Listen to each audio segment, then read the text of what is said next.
Well, you asked for it, you got it. You got the Marvelous One. Yeah, this is Marvelous Mark here, and I am doing a Raw review since by popular demand on Twitter from this past Saturday. I got the requisite amount of likes on my tweets, so hey, you're gonna get a Raw review from the Marvelous One himself. And with it being Martin Luther King Jr. Day, of course, they started out with a video package at the beginning of the show. The only thing I was surprised about is that we didn't get a voiceover from Vincent Kennedy McMahon talking about how Martin Luther King Jr. is his hero.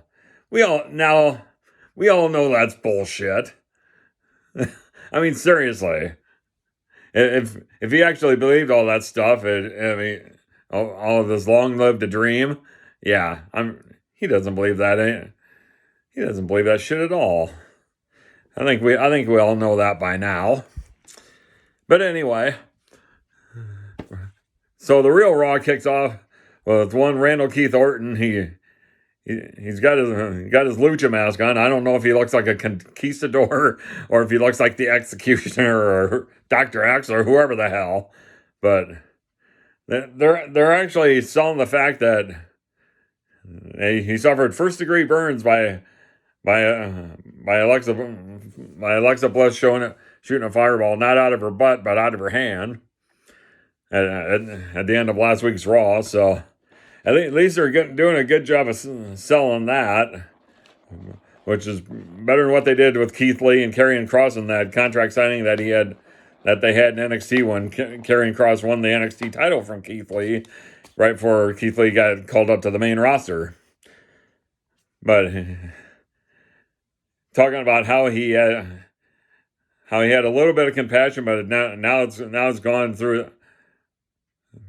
After he saw that ball of fire, that's all he's been seeing for the last week, and he doesn't blame Bliss, but he does blame the Fiend. And actually, I thought this was a pretty good video, not a video, but a good promo by him. And that's kind of what leads off the show. Then you got Lacey Evans and the Nature Boy, Ric Flair, and they're getting interviewed by Charlie Caruso in the backstage, and I'm not sure what they're doing with this, unless they're going to try to make Charlotte Flair be a sympathetic figure, but are they going to have Lacey Evans out to be the evil stepmother or the potential evil stepmother? Like, to me, Charlotte Flair does not. She's not a sympathetic figure, and I don't think she is in anybody's wildest imagination.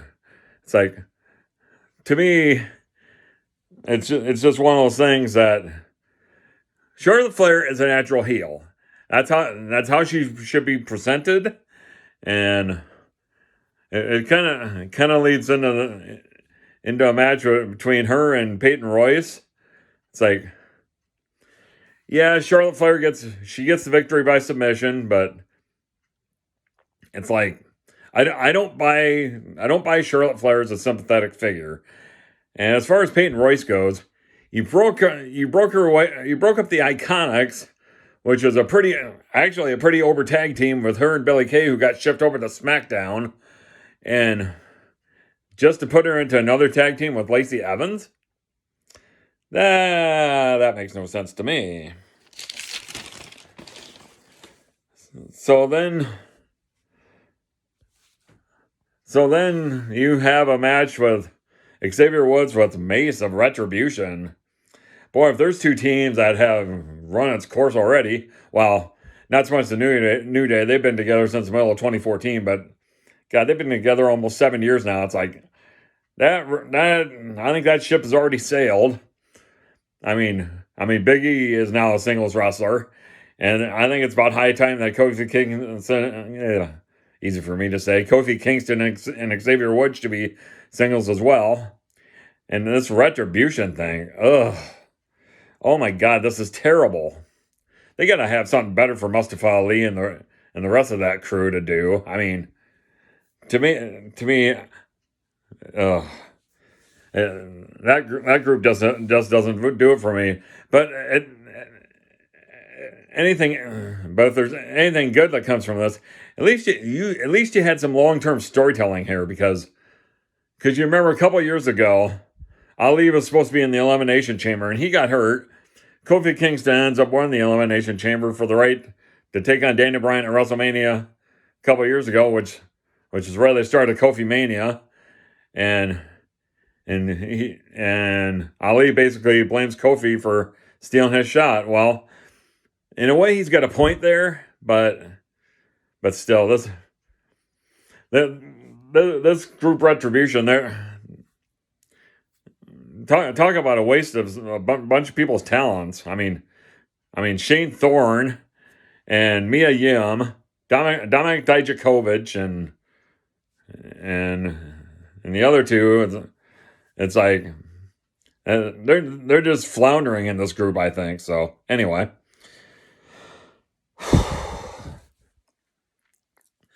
Then you had this bizarre segment with Alexa's Playground with Asuka, and of course they're going to have a match later on in the show. But this segment was just bizarre, to say the least.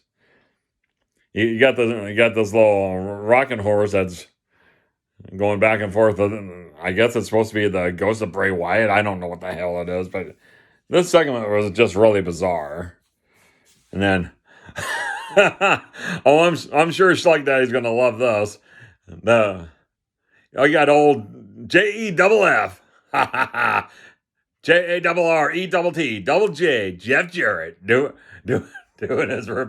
his prediction for the Royal Rumble WWE Championship match between Drew McIntyre and Goldberg. That Memphis mid-card piece of crap. I tell you what. That dude's like my age. Seriously, he's actually a few months older than me. But anyway, so Mandy Rose against Shayna Baszler. They're teasing dissension between her and Nia Jax, and saying, "Oh, I'm not gonna look out for her. I ain't got your back. Nia's like, I ain't got your back." So everyone for himself at the Women's Royal Rumble. So. Yeah, Shayna wins. It's just another frickin' rematch from last week's show. Well, you gotta get the biggest star in WWE on your show. So they show that the contract signing from SmackDown on Friday night with the Tribal Chief, the head of the table, Roman Reigns, and Adam Pearce. And it turns out Adam Pearce is not cleared to wrestle. So we're going to get Kevin Owens in there, who's going to get beat once again by the Tribal Chief in a last man standing match at the Royal Rumble. And personally, I would have liked to have seen Adam Pearce in this match. I would have liked to have seen how it... Yeah, he would have taken his ass beating like a man, but hey, I would have been here for it. So, and if you're... I don't know whose idea it was to put Ricochet on a mic, but don't do that. Don't let fucking Ricochet talk. I mean, seriously. Like, my God. I have met Ricochet in person. He's a really nice guy. I'll give him that, but don't ever give him a live mic. Please. Seriously. But this match, he ends up having a match with AJ Styles, which is kind of got set up for in the backstage area. But this is actually one of the only highlights of this show, and there weren't many of them, let me tell you. But the ending of this was AJ hangs him out of the dry on the ropes, and he just bounced right into a Styles clash. That was sweet. The finish of the match, AJ winning, and with Ricochet trying to prove he deserves to be in the Royal Rumble. But that finish was very sweet, with AJ getting the win. And then the second hour main event, you got the dirt sheet, which is supposed to be with Goldberg. But you don't get Goldberg. You should have known that was going to happen, but you got fucking Goldberg, baby. FTW. That was some good shit. I mean, Goldberg, he has made this, Dwayne Gill has made this work for four different decades, ever since the late 90s. This is actually some funny shit. And then what was supposed to have been Drew McIntyre, I don't know who the hell this guy was, but showing his plumber's butt crack. But the only reason why this segment is any good is because of Goldberg. That was some good shit right there. So then you have the 6-man tag with the Hurt Business, and then the Lucha House Party and Matt Riddle, and you got, I guess I didn't really watch the show 2 weeks ago, but you got some dissension within the Hurt Business between Shelton Benjamin and Cedric Alexander. So you got to have Bobby Lashley get in there and clean house and take the Duke with a spear and a hurt lock. So I actually like the Hurt Business. I hope they stick together, and then unless they're just going to break them up and have Cedric Alexander and Shelton Benjamin go at it. Talking about a couple of guys that have never sniffed the WWF or the World Heavyweight Championship or the Universal title. Bobby Lashley and Shelton Benjamin. I know that Schleg Daddy talked about it in that one of his Christmas 12 Days of Christmas videos, but it really rings true as far as those guys go. And then as far as Matt Riddle or just Riddle goes, I don't get the appeal with him. I really don't. So anyway, keeping up with the return matches and shit, and this was shit. Jeff Hardy with another return match with Jackson Riker. God, isn't this thing with they keep running back matches week after week after week? I mean, it just gets old after a while. Jeff Hardy and Jackson Riker or Elias or whatever the fuck. It's like I don't need to see them running it back every fucking week, people. It's like then you got the DQ finish, and it's just like ugh. It's like give the shit up already. So your main event turned out to be Asuka and Alexa Bliss, and oh my god, talk about being bizarre. It's like I will say something about Alexa Bliss and this character. She's pulling this off really well, I think. God, just excuse me, but the end of this match. I mean, in the middle of the match, it's like she goes from the bubbly little girl type, and then the lights go on, and then she's just like this stoic figure. It's like,